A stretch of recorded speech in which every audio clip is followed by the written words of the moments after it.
Meus amados irmãos, a paz do Senhor, classe Abraão, obreiros da casa do Senhor, ADCG, Alto Castro, espero que todos tenham tido uma noite de descanso abençoada, reparadora, no nome de Jesus Cristo. Nós estamos aqui para fazer o nosso devocional da leitura complementar da revista Betel, que hoje está no livro de Eclesiastes, no capítulo 4, do 9 ao 12, que eu vou ler para os irmãos. Melhor é serem dois do que um, porque maior é o pagamento pelo seu trabalho. Porque se caírem, um levanta o companheiro. Mas ai do que estiver só, pois, caindo, não haverá quem o levante. Também se dois dormirem juntos, eles se aquecerão. Mas se for um sozinho, como se aquecerá? Se alguém quiser dominar um deles, os dois poderão resistir. O cordão de 3 dobras não se rompe com facilidade. Aleluias. Queridos, na lição do próximo domingo, nós estamos falando de como Deus deseja se relacionar com o homem, ou como Deus desejava se relacionar com o homem desde a criação.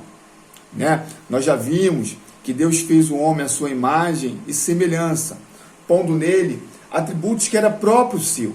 Então Deus o capacita a se relacionar com ele e a desenvolver tarefas que era própria dele, como por exemplo, de criar. Quando Deus cria o homem à sua imagem e semelhança e também permite o homem a procriação, ele dá capacidade ao homem de multiplicar a sua imagem e a sua glória por toda a terra. Isso é próprio de Deus, é criação.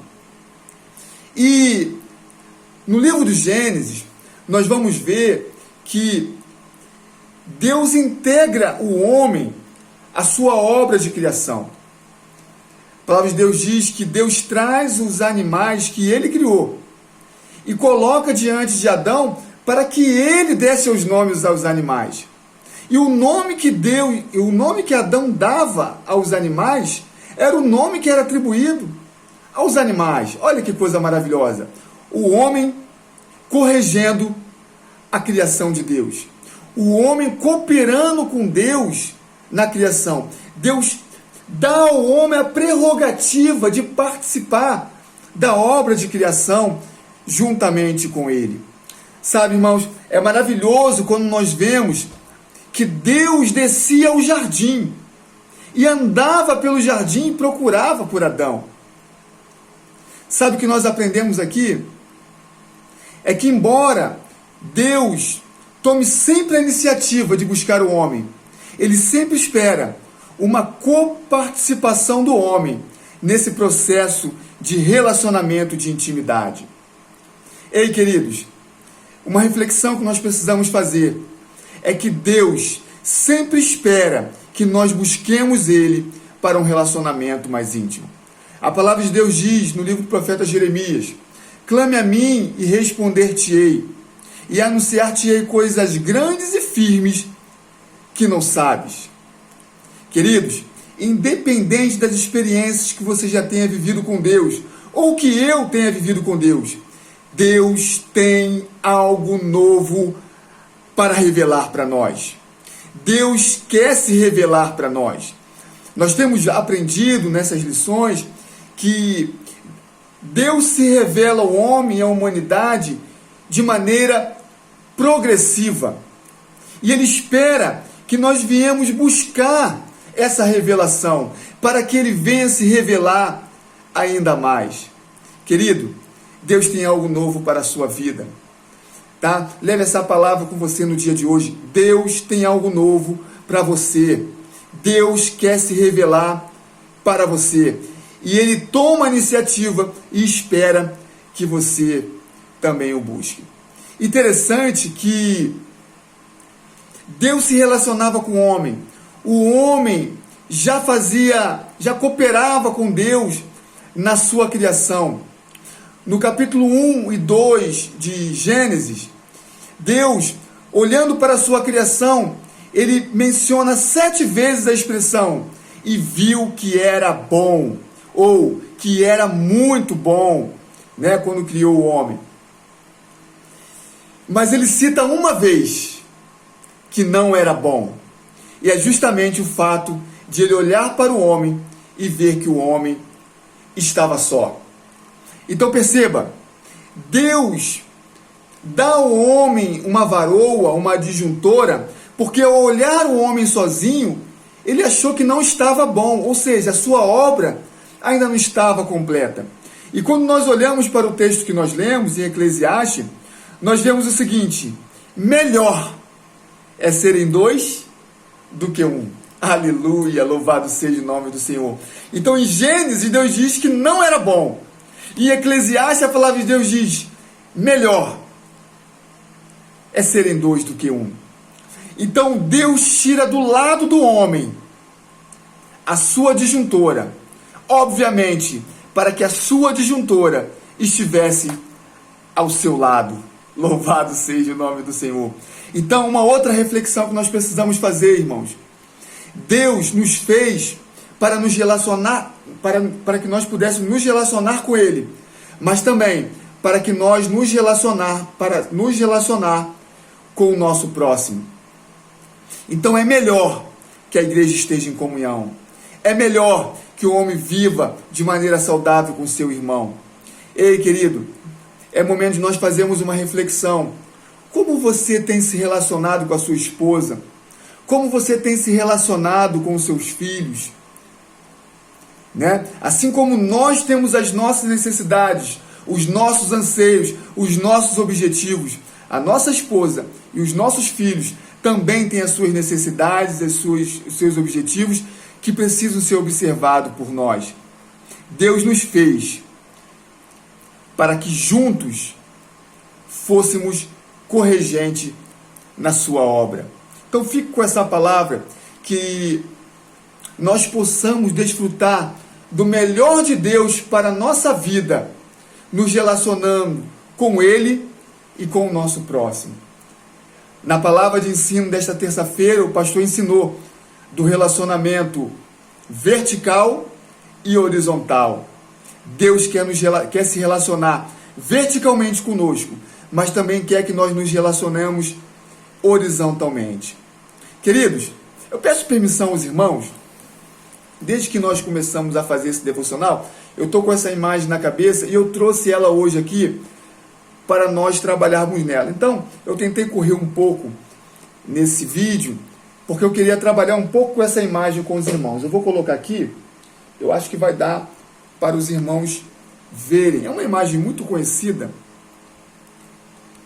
É uma imagem muito conhecida, né?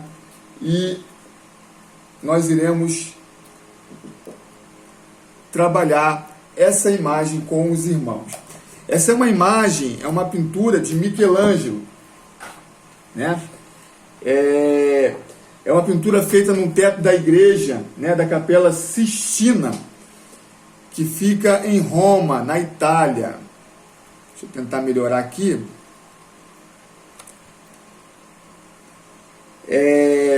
É uma pintura que foi feita entre 1508 e 1512. E o nome dessa pintura é A Criação de Adão. É uma obra de arte, obra das mãos do homem.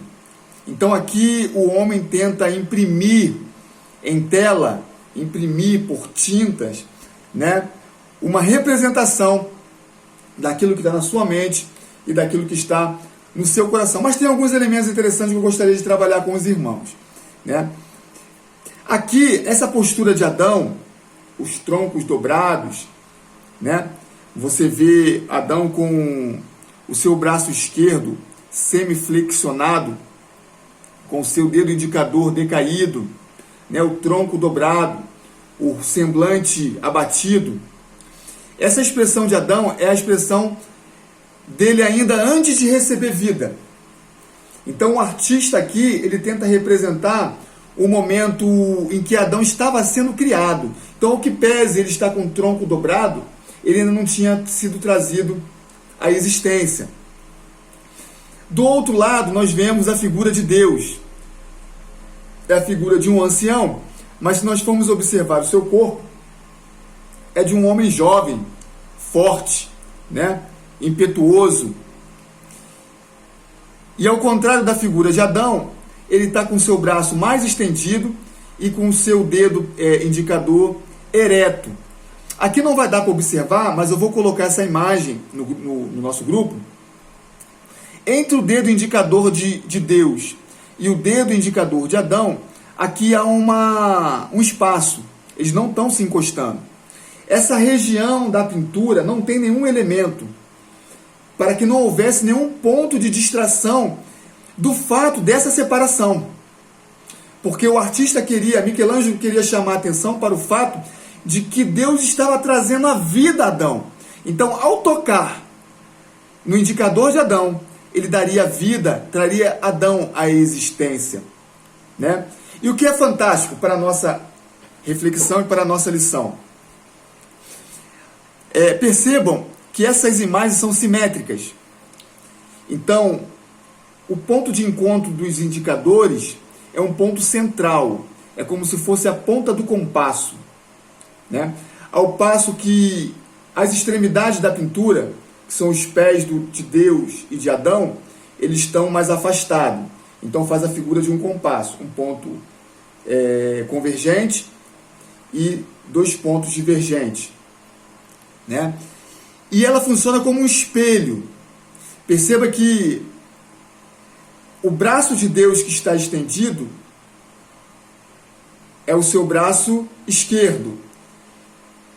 E o braço de Adão que está estendido, desculpa, é porque eu estou olhando aqui a imagem refletida, mas o braço de Deus é o braço direito e o braço de Adão é o braço esquerdo, né? E a mesma coisa as pernas. Ó, a perna de Adão direita tá flexionada. Eu estou vendo a imagem invertida, eu estou confundindo. Mas a perna tá flexionada e a perna de Deus oposta também tá flexionada. E a perna de Adão que está estendida, né? A perna refletiva dele em Deus também está estendida. Isso é para dar justamente a ideia de imagem e semelhança. Você perceba que o homem não é igual a Deus, mas são semelhantes. As suas imagens estão semelhantes, estão refletidas. Então, Michelangelo tentou reproduzir o texto bíblico que diz que Deus criou o homem à sua imagem e à sua semelhança. Deus está no céu, isso aqui é a figura do manto, ele está rodeado de anjos, né? E uma coisa interessante é que aqui o braço esquerdo de Deus está abraçando uma mulher, né, que entende ser Eva. Então Eva, aqui ela está no céu porque ela ainda não foi criada. Em contraste de Adão, então no momento que Deus traz existência a Adão, Eva ainda não havia sido criada. Então ela aqui está nos braços de Deus, representa que ela estava no plano de Deus, no coração de Deus, na mente de Deus. Ela ainda ia ser criada, né? Olha que figura maravilhosa, né? Então eu queria trazer essa figura para a reflexão dos irmãos. Eu vou colocar lá no grupo para que os irmãos possam ver melhor. Tem um detalhe no indicador da pintura, no indicador de Adão na pintura, né? E aí eu quero que os irmãos coloquem no grupo lá o que tem no indicador de diferente, o que houve no indicador, o que aconteceu, né? Para a gente refletir. Dá um Google aí, faz uma pesquisa, né? Para a gente interagir. Queridos, nós fomos criados à imagem e semelhança de Deus, com o propósito de nos relacionarmos com Ele. E Deus, de tudo que Deus fez, Ele achou bom. Sabe o que não era bom? Era que o homem estava só. E na palavra de Deus, em Eclesiastes, nós vimos que melhor é sermos 2. Então valorize a sua família, valorize o seu companheiro, valorize o seu pastor, valorize o seu colega de ministério, valorize os seus filhos, valorize a sua esposa, o seu patrão, o seu colega de trabalho, aquele que Deus tem colocado ao seu lado, porque é bênção de Deus para as nossas vidas. né? Relacionamento vertical e relacionamento horizontal agradam a Deus. Que Deus continue nos abençoando, meus irmãos. Esse vídeo de hoje ficou um pouquinho mais longo, porque eu queria trabalhar essas imagens com os irmãos e que Deus possa continuar nos abençoando no nome de Jesus.